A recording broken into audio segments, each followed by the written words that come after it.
What up? Saf back once again. This is the Talk and Play Blurredcast. Thank you so much for tuning in, whoever you are listening. Newcomers, people who've been rocking with me for, whatever the duration of your time on my journey has been. Appreciate you for being here. If you read the title, you already kind of know we get into it. Look a little different. I normally title it gamer talk for these kind of segment episodes or whatever. It's focusing specifically on the video game world. But y'all know I'm trying to streamline the podcast and everything. Do, some small things to showcase my creativity and, make this podcast feel professional. So I've changed the name from Gamer Talk to Game Chat because if you are a gamer, which you should be if you're listening to this episode or this podcast in particular, then you already know the game chat is a thing. Every multiplayer game has one at this point, and you go there to communicate with randoms and sometimes your team. If you have randoms on your team and party chat, it's not going to work out for you guys because you want to communicate so you can get the dub. So in the spirit of gamers everywhere, Gamer Talk has done a update to Game Chat. So with that being said, new title, same kind of segments within this episode. We're going to go over some headlines in the gaming world in rotation, where I pretty much talk about the games I normally play, give you some progress updates on how I am in these games. The Respawn is the section of the podcast where I talk about a game that I have put down for an extended period of time, but decided to jump back into for whatever reason. And in my shopping cart is where I talk about the games that I have next on my buy list. Some games that I want to play that have come out and that I'm interested in spending money on. So that's what we're getting into in this game chat. I'm going to go ahead and play my intro music for the podcast or whatever so we can roll right into it. Let's go.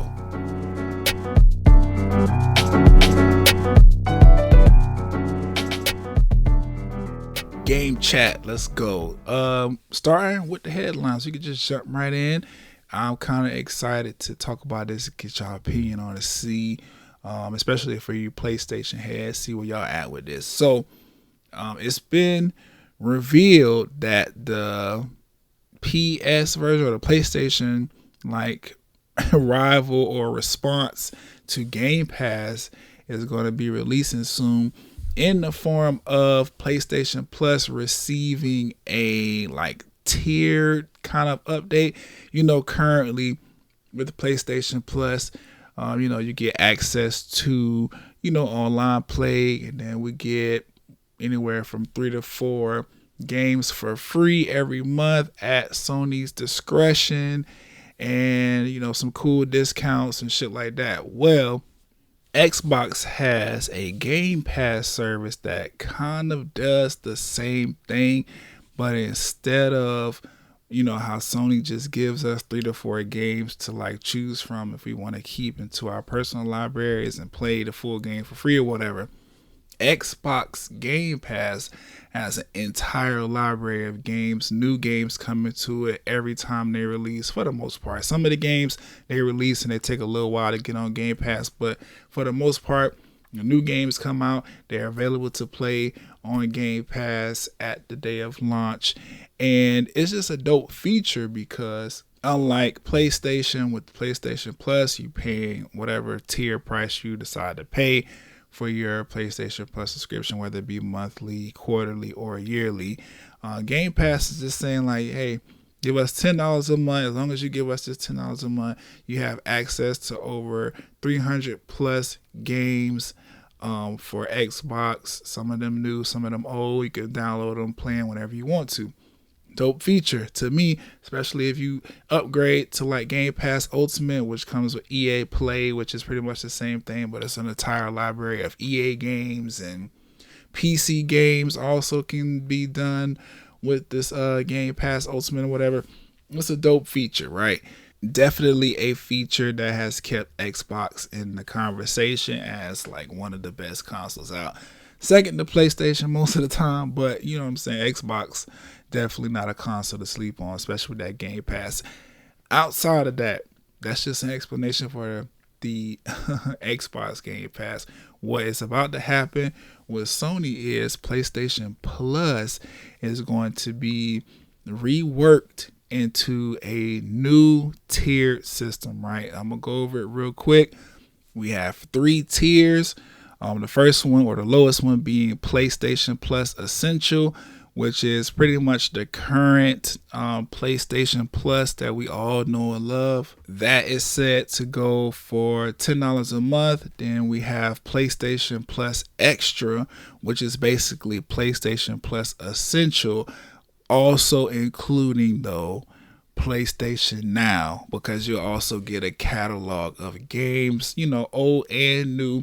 Pretty much the same thing that you could do with PlayStation Now, which is a separate service outside of PlayStation Plus that just houses all of the backwards compatible games that are not able to be played, through disc or whatever on the PlayStation 4 and 5. So if you have PlayStation Now, you understand what I'm talking about. If you don't, it's pretty much a catalog that allows you to stream those older games to your PlayStation and play them or whatever. So with PlayStation Plus Extra, you get PlayStation Plus Essential plus these old games or new games or whatever the catalog is in PlayStation Now that you will be able to stream and play on your PlayStation. That is a $13 per month price tag. And then we have PlayStation Plus Premium, which is said to be everything you get in PlayStation Plus Extra and PlayStation Plus Essential, but you also get premium exclusives, which pretty much means, for what I've read anyway, classic games, which PlayStation has those PlayStation Classics or whatever. Some games that you can't play anymore, but they're like legendary for the system or whatever. So you get those premium exclusive games. They're gonna be, I guess, a special catalog that they rotate PlayStation Classics in and out of. I don't know. This is still like, in the rumor mill. It hasn't officially been announced. Just information that I'm finding on venturebeat.com. But yeah, so you're supposed to be able to get that, classic game catalog and some game trials, which I don't understand that feature, but it sounds like it might be interesting because it's supposed to allow you to basically play a demo of the full version of the of new PlayStation games. So same way how some games come to Game Pass, day of drop or whatever, they are on Game Pass for you to play and try out or whatever the case might be. It's pretty much going to be that, similar to EA Play. When those games come out for PlayStation, these PlayStation exclusives or whatever, they'll be in the PlayStation Store for you to download and play or whatever the case might be, in the same fashion that EA Play does their games for Xbox or whatever. So they kind of giving us some options here. I'm excited for it. I think this will be a very, very welcomed change to PlayStation Plus. I don't know if you're a PlayStation owner or, you frequent your PlayStation and you make sure your PlayStation Plus subscription is paid. I'm on a yearly plan. I pay my shit once a year. I think it's like $60 or whatever.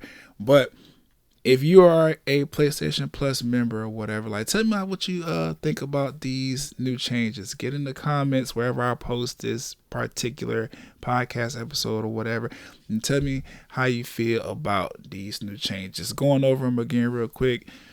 PlayStation Plus Essentials will basically be the same PlayStation Plus that we have now. PlayStation Plus Extra will basically be PlayStation Plus merged together with PS Now, and then PlayStation Plus Premium will be those two other tiers, PlayStation Extra and PlayStation Essential, but also packaged with a EA Play type of deal where you get to try new games or that are PlayStation exclusive or just coming out, the hot games coming out or whatever. Get to try them, before you decide to buy them, pretty much, as long as you pay your membership fee. I feel like this is pretty cool. I like the whole idea of there being a catalog of PlayStation classics or whatever that only PlayStation Plus premium players, will have access to, because, I mean, let's be real. So many games come out now. I don't know if people really have time to double back to PlayStation classics or these older like PlayStation games and give them a try. But for the gamers who are into playing those older games or whatever, there's a space for you. And PlayStation is making sure PlayStation Plus Premium has that space. That game trials feature, though, is probably what I'm going to be most excited about, because, games are expensive, bro. We talking anywhere from $20 to $80, depending on what game you get, and if you decide to get a deluxe or a standard edition and all this other bullshit, legendary edition. It's a lot going on as far as spending money on games. Every time they come out, you see a game you want, you're like, oh shit, let me figure out how I'm gonna scrape up $60 to get this game. This like trials feature or whatever is dope, because as long as I keep my $16 a month PlayStation Plus Premium active, then I don't really have to worry about picking and choosing what games I must buy first, or wait and see if this game gonna show up on PlayStation Plus in the future, or whatever the case might be. I could just download the game and play it and have it, as long as I keep my subscription up to date. I make sure I don't lose access to it. Same way how PlayStation Plus now, if you lose access to your subscription for whatever reason, they give you some time, and then after a certain amount of time, you lose your whole PlayStation Plus library. All those free games that you downloaded that they give us every month, you lose them. As far as the PlayStation Plus Premium is concerned, it's going to be dope. I can't wait for them to announce it so I can get the actual details. This is all just happening behind the scenes. This website, VentureBeat or whatever, they seem to have some pretty reliable information, citing Bloomberg as their source, which there's also an article on Bloomberg about this. So, I'm expecting this to be true. I'm excited about it. That game trials feature is going to be fire. I can't wait to play all the new games when they come out. When my friends are talking about them, give them a try. And then if we all fall off of them, I can just be like, okay, cool, I played it. If I want to double back, I still have access, but I'm going to delete this so I can keep memory on my PlayStation. Or, so I can just keep it on there and play it on my own time whenever I feel like it. That's going to be a dope thing to have, especially because, there is some rumored PlayStation exclusives that are supposed to be coming out. More on that later, though. Let's move into the other rumor that kind of hit the headlines this past week or so. PlayStation VR 2 is rumored to be coming out Q1 of 2023. Now, I don't even have PlayStation VR 1, but I do like what's going on with VR. Oculus is dope. I think VR has a real future. The PlayStation VR was successful in my opinion. I don't really hear too many people shitting on it, but I don't really hear too many people glorifying it either.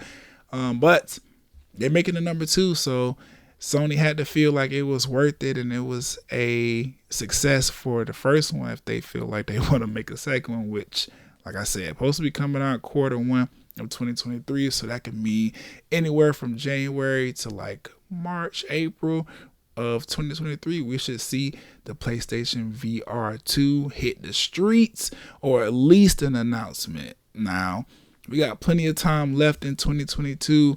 PlayStation could come out at any moment and be like, yeah, this is when it's coming out or whatever, but they have not confirmed anything, nor have they denied anything. So it's all just rumors, speculation. I'm expecting it to happen around that time or whatever. PlayStation still has, their events or whatever that they still need to put on in 2022 to announce these things to us. So hopefully the next PlayStation event, maybe State of Play or whatever they titled their cool events, whatever, where they showcase all their new shit.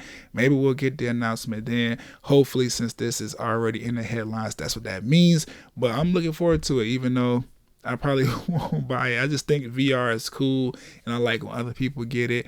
I still like, sitting with my controller in front of a TV screen or some kind of monitor and playing video games. Like, I ain't really into VR quite yet or whatever, but, a lot of things can happen over the course of the rest of 2022.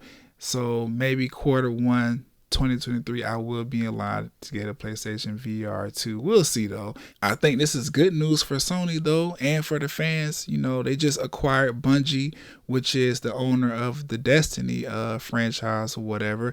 If Bungie is working with PlayStation Studios to create some really immersive VR games for the PS VR 2, like I said when this announcement kind of came together or came out that PlayStation was acquiring Bungie, then I don't know, there might be some fire games coming out on PlayStation VR 2 that makes me stand in line to get one. We'll see. Moving along though, Marvel Strike Force. Y'all know I like playing that mobile game. It's very, very fun. Turn-based Pokemon, but with Marvel characters, and I enjoy it. It's a dope mobile game. I play it every day. There's daily challenges and battle passes and shit, just like on the console games. So I have to log in every day to make sure I'm completing my shit so that I can help my alliance out in these wars and all kind of shit. It's a complex game, but not really. Either way, it's in the headlines right now because Apocalypse is supposed to be coming to the game, which is a fan favorite as far as X-Men and Marvel are concerned. People really, really love the Apocalypse storyline or the Apocalypse era of the X-Men or whatever, which it is dope. The Apocalypse and the Four Horsemen are staples in the Marvel, universe, especially in the X-Men universe, because that was a big timeline or event in the X-Men history or whatever. Either way, those characters are coming to Marvel Strike Force over the course of 2020. They have not released any of the Horsemen, which I'm excited to see because some of the X-Men characters that were originally Horsemen in the comic books and movies and shit like that, they already in the game. And even though I could see a rework of those characters happening so that they could fit into the Apocalypse storyline and shit and really be the Four Horsemen of the Apocalypse, I also could see Strike Force adding 4 new characters to the game to serve as the Four Horsemen, because the Four Horsemen changed so much in the Apocalypse arc of X-Men that they have a nice list of characters that they could choose from. I'm really excited about it. Hope Angel comes to the game for one. I don't know. This is probably gonna be dope. This is probably the most excited I've been for a new character or a new sequence of characters to come to the Marvel Strike Force roster, just because I like the Apocalypse arc of X-Men. I seen a cartoon iteration of it. I think I had a comic book from that storyline back in the day, if I'm not mistaken, and then or one of the reissues or whatever the case might be. And then they made an Apocalypse movie for X-Men, Fox, back in the day, or not so far back in the day, but you know what I'm saying. So I'm excited to see what characters they choose from the X-Men universe to serve as the Four Horsemen for the Apocalypse, and I'm excited for Apocalypse to be in the game. This shit gonna be fire. So I'm ready. Moving along, Steam Deck has started to be released. If you don't know what Steam Deck is, it is a Nintendo Switch knockoff. No, I ain't going. It's a handheld PC that runs the Steam operating system, which Steam, for those of you who don't know, y'all should know what the fuck Steam is. You listening to this podcast, you know what Steam is. Steam is this online service where PC players go to play all their games and shit.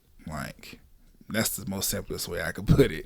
But yeah, they made a handheld It went on sale or like pre-order some time ago over in 2022, but now they are being released. Some of them are starting to come out.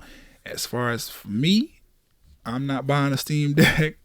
Maybe in the future when we get to like Steam Deck 3 or whatever, and I'm richer and I have more of my free time to game between multiple consoles, because I'm barely keeping up with the shit that's happening on Nintendo Switch because I be focused on my PlayStation so much. But well, who knows? Maybe one day I'll get me a Steam Deck and I enjoy it. But it is dope that, new consoles are being developed and introduced into the gaming world like at this level, because Switch is still pretty new. And even though Nintendo been in the game, they've been dropping consoles that compete with the Xboxes and the PlayStations of the world. It's just dope seeing other companies that are in gaming just as hard as those companies are drop, their own consoles and shit like that. This Steam Deck is supposed to be dockable, and when you dock it, like it'll, up the res and all that shit to whatever your TV is. I think we at 8K TVs now, so I believe I seen somewhere that said the Steam Deck could go up to 8K resolution or whatever. Don't quote me on that, but I believe that's what I saw. Either way, we talked about it some over on the NRW Checkpoint, me and my dog Webster Style. So if you want a little bit more information on the Steam Deck outside of whatever Google searches you're probably about to do, head on over to YouTube to the Nerds Rule the World channel. Check out our latest NRW Checkpoint and not only get information on the new games coming out for the week, but get to see me and Webster Style have a conversation about the Steam Deck and everything we're expecting from it, and just what we are anticipating from the release or the subtle release, because not everybody's able to get them. They coming out in like waves or whatever, because I don't know, I guess Webster was telling me that there's a chip shortage or something like that, so they're not necessarily able to manufacture them as much as or as fast as they would like to.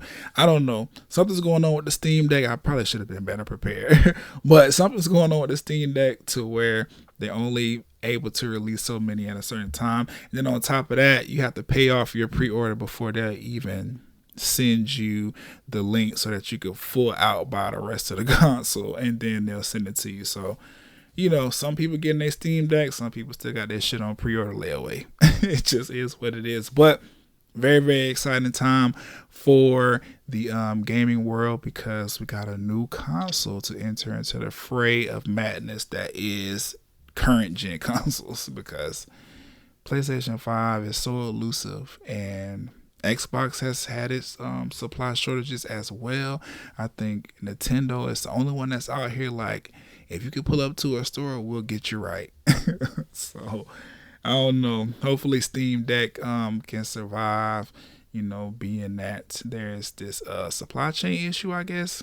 Who knows? But moving along. So we got what else I put on here? Oh yes, Pokemon Scarlet and Violet announced for late 2022.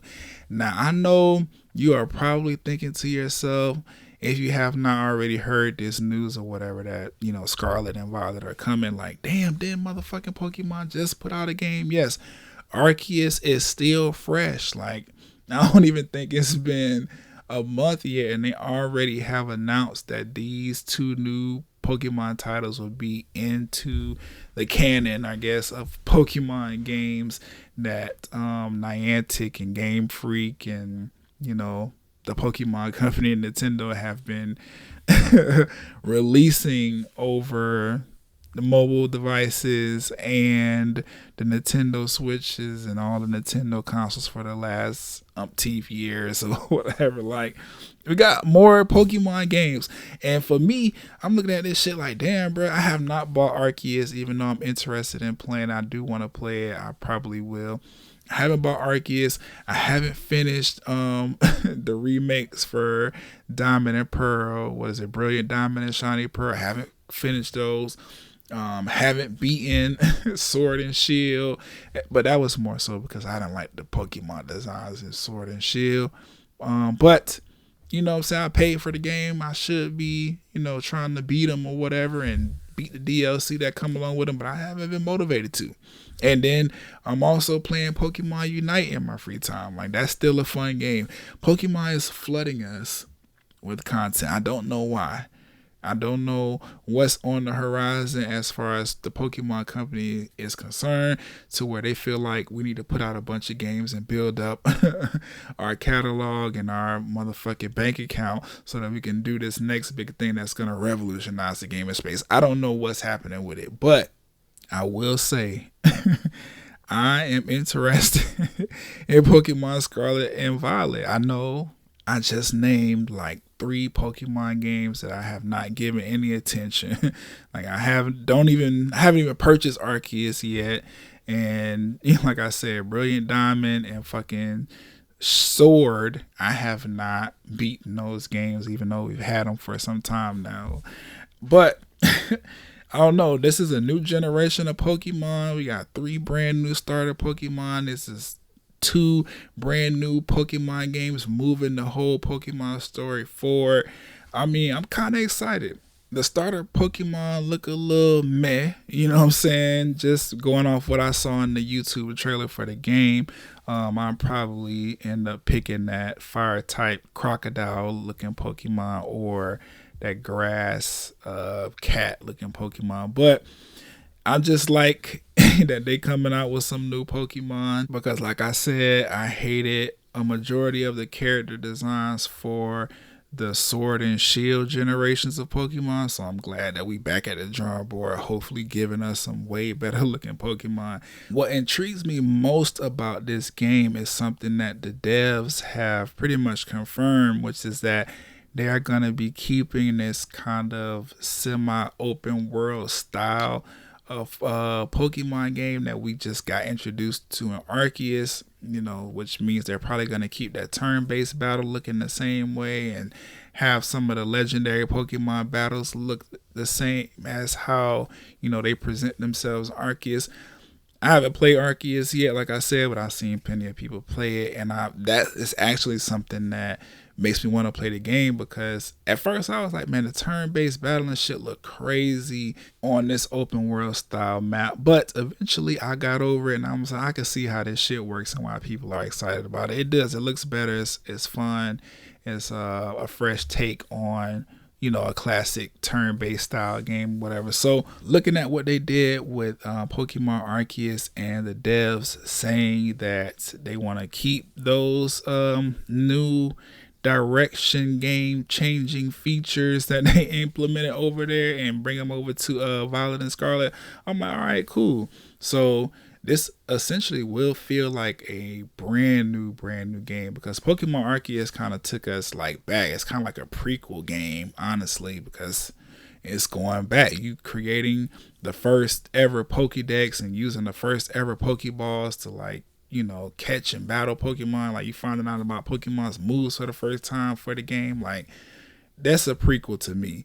So this being an actual next installment in the line of the Pokemon games, whatever, I don't know, I'm kind of interested for, you know, Scarlet and Violet, just to see if the newness of the new Pokemon and it being current date, you know what I'm saying, as far as the world of Pokemon that we're in now, and then the changes that they made to Arceus that I fuck with or whatever, I'm like, okay, I might be interested in this. We'll see when, you know, gameplay trailers and the second trailer or the official trailer for the game drops later, because they said in this, you know, YouTube trailer or whatever that the game is supposed to come out late 2022.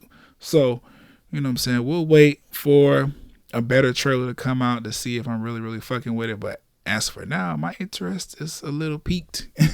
I'm kind of, you know, thinking I might end up copping this one, maybe before Arceus.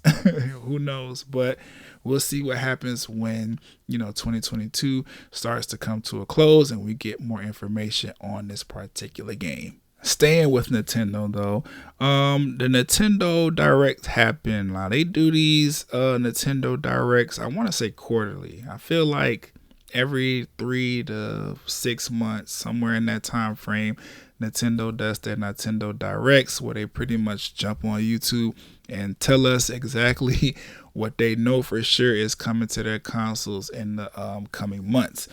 This month, or this particular Nintendo Direct, was no different. The things that really piqued my interest were the Mario Kart 8 Booster Course Pass DLCs. Like, they're doing some shit where they're adding more maps into the already crazy amount of maps that they have for you to drive on in fucking Mario Kart. They added more, and they doing it in waves. It's only wave 1. This DLC that they already are announcing or whatever, I guess, is supposed to have, what was it, 2, 3, maybe 4 extra maps for you to race on or whatever. But as those DLC come out, you know, you get the bomb or whatever, you can race people online and shit. And I guess this is their way of extending the life of Mario Kart 8 before they push us into 9. Because the only thing they can do now at this point is add more characters to the game. And honestly, that might be on the horizon if we, you know, keeping it 100. But this is dope. I like that they're understanding where their flagship games lie, and they are doing what they need to do in order to keep those shits rolling, because I enjoy motherfucking Mario Kart, especially if I got people that I could play with and talk shit to while we racing. Like, this is fun. But also Nintendo Direct, Xenoblade 3. I've never played a Xenoblade game in my life, but every time I watch a trailer, I'm like, I'm gonna get that game. So shout out to Xenoblade for having fire trailers, I guess. But they also have some ports coming, like the Kingdom Hearts collection, which we talked about that on the NRW checkpoint. Also, me and Webster Style seemed like a cash grab to us, because why the fuck is this only gonna be a cloud kind of gaming situation? Like, you're gonna pay money to have access to a server that has this game on it. Something happens to that server, or they decide to shut it down for any reason, you just, okay, gave your money for access, I guess. I don't know. But I didn't know how I was feeling about that, just because I understand how big and how immersive the Kingdom Hearts games are, and I played pretty much all of them at this point. I don't think the Switch can really handle what they trying to do with it, so I get it, but at the same time, find a different way to do it. I don't know. But yeah, some other ports were coming to Nintendo as well. That was just the one I caught my attention because we talked about it before. And Demon Slayer, because that game just came out on like the big consoles or whatever, so I feel like it was dope that they already got the Switch version ready to go. Doesn't look like they had to do too much changing to the game in order to get it to work on the Switch, so that's gonna be dope. It actually looks good as like a fighter on the Switch, I guess because of like the campaign mode or whatever. But I don't know, when I was watching the trailer for it, I was like, damn, you know what, this game does look pretty good on the Switch. So good for Demon Slayer fans. But I didn't get a chance to watch Nintendo Direct as it was streaming live. I scrolled through some of the actual trailers that they decided to break up from the actual show and put out on their own. You know, some other interesting stuff coming, but I guess I'll talk more in depth about the Nintendo Direct the next time we have it. The games that they were talking about this time, I pretty much discussed them already. Looking forward to the Mario Kart, booster course, pass, DLCs, whatever the fuck they titling that shit, because that's a long ass title. But looking forward to those. It looked like they're releasing 8 to 10 waves or whatever, something crazy I seen on the trailer or whatever. Like, it was like, oh, wave 1, then if you look at the rest of the waves, it go up to like 8 or 10, something crazy. But that's all I pretty much wanted to talk about from Nintendo Direct. Maybe the next one will be more, interesting to me, and I'll cover it a little bit more in depth on the next game chat that we do for the Talk and Play Blurcast. Let's move on back over to PlayStation, because there are some reports going around, specifically a Twitter account by the name of Account NGT, which has been known to have some pretty accurate information as far as leaks are concerned.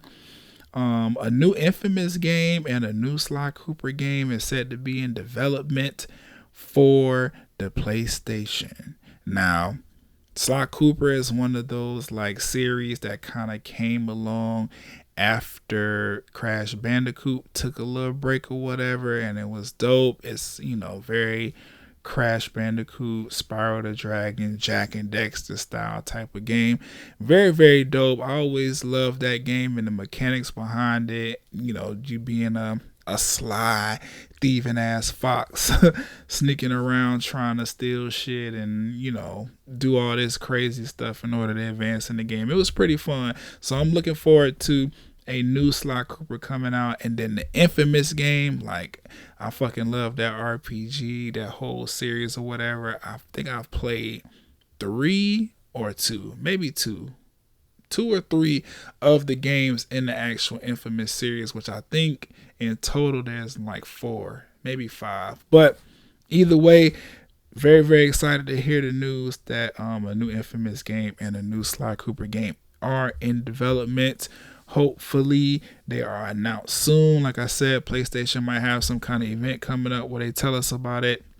Waiting for that because I'm excited to see where they take the Infamous story next, and I'm excited to see how dope the Sly Cooper game is going to look now that it's on next gen consoles with a brand new fucking game. I'm just ready for that. But Sony and Sucker Punch, who are the developers behind both of these games, they have not yet confirmed. So, like I said, rumors right now, but they haven't denied the shit either. So, if Account NGT hold us down, then we definitely getting these games. Also in the rumor mill is Overwatch 2 once again.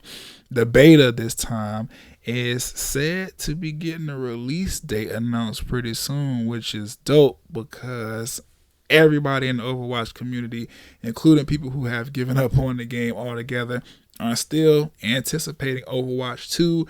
We were excited about the news that Microsoft was acquiring Activision and Blizzard and shit like that. We was thinking, Bill Gates and, the whole Microsoft team could throw a lot of money into Blizzard and Activision so they could pump out Overwatch 2 finally and give it to us. I've been waiting all of these fucking years for it. I think they announced it in 2019, maybe even 2020. I'll go with 2020, but they announced it some time ago, and just information has been slowly trickling out about this game. We don't even believe they really started it at this point. All we know is they're changing up some game composition, so we're going from 6 players on a team to 5 players on a team, 1 tank, 2 DPS, 2 healers.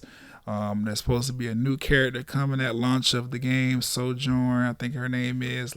We don't know much about the status of this game other than those things I just named. A new kind of payload-esque type, mission mode or whatever, like campaigns for the characters. I don't know. They have announced some very, very dope things for Overwatch 2. They just haven't told us when the fuck this shit supposed to come. So them, coming back around, or not them, but rumor mills, spinning again for Overwatch 2, saying a release date for beta is probably going to be announced soon. I'm excited for that. Just as an Overwatch player, I'm ready to play this game. I'm going to do everything I can to get my hand on them beta keys so I can fucking play Overwatch 2 as soon as they tell me I can play. I don't give a fuck about all the bugs and shit that's going to be in the beta or whatever. I'll be a fucking product tester and play the game and let that shit crash and send reports. So I'll do it. I just want to play the fucking game. But that's it for the headlines for game chat. You know what I'm saying? I feel like that's enough. Let's move on into the rotation. Now, like I said in the intro, whatever, the rotation is pretty much the section of the game chat where, I talk about the games that I normally play and give my personal stats or whatever on it. So, Overwatch, I'm on that shit all the time. I just talked about it in the fucking headline, so what a great transition. The new comp season has started, I ended comp season 32. Comp is for competitive for those of you who don't play Overwatch. I ended that shit as a gold tank, a bronze damage, and a gold healer. Just finished my placement matches not too long ago. I streamed it all on Twitch at demigod_saf if you want to see my gameplay one day. Season 33 for competitive play. I have been placed in silver as tank damage. I'm back in bronze. The wait times there be crazy, so I don't really be tripping about damage. But I'm also golden healer, which is fine. I got placed lower than I initially got placed last season, but it is what it is. As long as I'm in gold for heals, I could climb back up. Tank, it's always been a struggle for whatever fucking reason. I can never get past like 2200. That's my career high for tank or whatever. I'm going to beat that shit though. I'm going to get past it. But, you know, I love Overwatch. It's a fun ass fucking game. I enjoy the teamwork that goes into it and all the skill it takes to really be good at this shit. But yeah, that's where I'm at with Overwatch. No new news other than what I discussed in the fucking headlines for Overwatch 2 with the beta shit coming. They released a new legendary skin for Reaper. I have won my skin for Reaper. I played all 9 of them games that it took for you to unlock the new Reaper skin in that weekly challenge or whatever. That should be ended in a couple of days. The Reaper skin is fire. I enjoy it. That is it for Overwatch. Let's move into the next game in the rotation. Apex. You know, I've been hype about this. We've been playing season 12. Mad Maggie is a fun character to play. She's probably gonna be one of my, mains or whatever once I continue to practice with her more and get acclimated to her skill set. Having fun with her. I am a silver 4 and ranked for Battle Royale, and I believe I still have one more placement match to do for ranked for arenas, because I play both. I know some people prefer arenas over Battle Royale. I know some people prefer Battle Royale over arenas, but I really like both modes. Well, I like arenas a little bit more, but I still fuck with Battle Royale. So I told myself this season that I was going to try to rank up as far as ranked is concerned. Terrible idea because it is on the map that I hate. I am not a fan of Olympus. Too many fucking holes in the map. You don't know how many games I've lost, how many firefights that I fucked up for my team because I fell off the fucking map. It's too many holes in the Olympus map. Why is there so many fucking holes? Why can I jump off an edge thinking I'm gonna land on the ground and get some cover and, heal my shields up and all that kind of shit, and it just be open ass air that I'm falling into and dying, and my death box left on the edge that I fucking fell off of for my team to try to get my banner and res me somewhere. Like, I hate Olympus. It's probably the worst map that I could have decided to, rank up on, but this is the map that they decided to put in rank for this fucking time period. So I'm going to do what I can, but I'm really, really ready for us to move on to one of the other 2 maps that they have in the game, because playing ranked on Olympus is kicking my ass and not as fun as I was hoping it would be. But it is what it is. Also, in rotation, Marvel Strike Force, we talked about the news for that in the headlines as well. I talked about Apocalypse and for Horsemen coming to the game. Excited for that.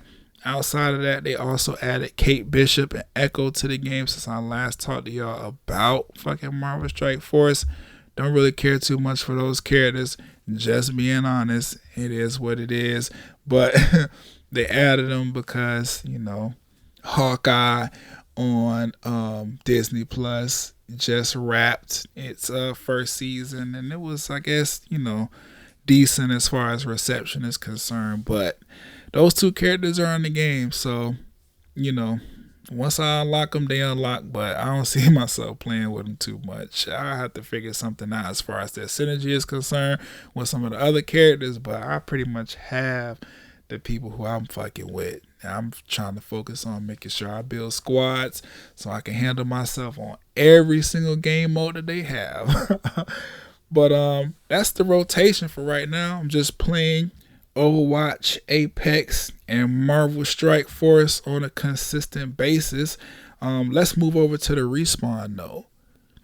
The respawn is the section of game chat where I pretty much just talk about a game that I started and then put down and now I'm picking it back up. That game is Guardians of the Galaxy. Now, I haven't yet sat down to pick this game back up, but it's the game I'm pretty much going to play next. I had my fill of Apex and Overwatch for this week as far as PlayStation is concerned. I want to get back into Guardians of the Galaxy and finish out the story. It has been an amazing RPG. I really, really enjoyed it. Only reason I kind of fell off for playing it consistently is because, other stuff was happening in the game and were updates to Apex and all kind of other shit like that. So I took a little break, but I'm ready to jump back in. Like I said, the story was fire. I'm ready to finish. I got a good amount of the way, and I keep thinking about it. I'm like, damn, I got pretty far in the game, and the story was really, really at a good climactic point. I'll need to finish that out. So over the next week or two, I'm going to definitely be taking my time to finish out that RPG, because what's happening next, I have in my shopping cart, and that's a segue, by the way. The final section of the game chat is called In My Shopping Cart. And what I have in my shopping cart is Horizon Zero Dawn. Now, Horizon Forbidden West just came out. I was so impressed with the fucking trailer and all of the footage that I've been seeing of people playing the game on Twitch and stuff that I was like, damn, I need to play the game that came out before this one, the prequel to Forbidden West, so I can understand the story and play Forbidden West when I'm finished with Zero Dawn. So in my shopping cart, the game I'm purchasing next, the game I'm going to put some time and attention and effort into beating and completing so that I can play Forbidden West, is going to be Horizon Zero Dawn. I'm excited for it. The shit looks dope. I'm ready for a new RPG to come along and swoop me into the story and keep me hooked from game to game the same way Kingdom Hearts did many, many years ago. So I'm looking forward to playing it. But guess what? That's the end of the episode. Talk and Play Blurred Cast and it's done. We're going to shut down the game chat. If you have any, thing that you want to talk to me about regarding anything I covered on game chat for this particular episode of the Talk and Play Blurred Cast, don't be afraid. Hit me up at BrianSapph. That is Brian Saff on Instagram and Twitter. I'm going to post, information regarding the episode some point in time. Jump in the comments there while the post is still available. Chat it up with me. How do y'all feel about PlayStation VR 2 coming out? Anybody getting the Steam Deck? Like, what's up? Anything I covered in the headlines you want to talk? PlayStation people, I know I asked y'all earlier, but how y'all feel about this new PlayStation Plus thing coming out? I'm personally going to get the PlayStation Plus Premium, but where you at? Like, what you feel like you want to get? Let's talk about it. I'll catch you on the next Talk and Play Blurred Cast, though. I think we're doing TV next. Don't quote me on that, but I think we got an episode of the watch list coming up, which would be dope because TV has been amazing. We had the season finale for Euphoria. Bel-Air is going really good. I'm really enjoying the new Proud Family on Disney Plus. We'll talk about all of that on the next episode of the watch list. I believe that's going to be my next upload. If not, the one after that. Either way, subscribe to the podcast so you'll know. Follow me on Instagram or Twitter or whatever so you'll know. But thank you for tuning in to another episode of the Talk and Play Blurred Cast. I'm your host, Brian Saff, and I will catch y'all on the next one.